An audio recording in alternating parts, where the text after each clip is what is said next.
Qax rayonunda dəhşətli hadisə. Yuxuda ilan sancdı. Vəziyyəti ağırdır. Qax rayonunun Dəymədağlı kəndində dəhşətli bir hadisə baş verib.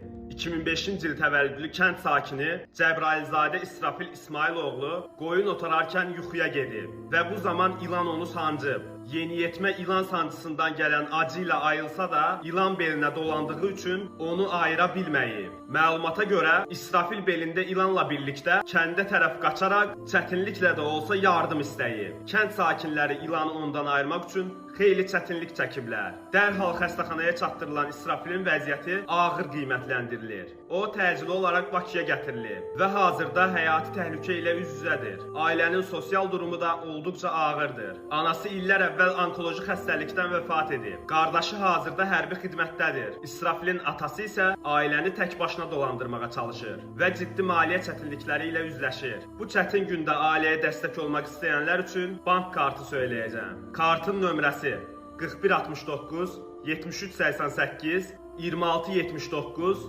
2917. İctimaiyyətdən bu yardıma ehtiyac olan ailəyə dəstək göstərmək və xəbəri paylaşmaq xahiş olunur. Bəzən bir paylaşım da böyük dəstək ola bilər.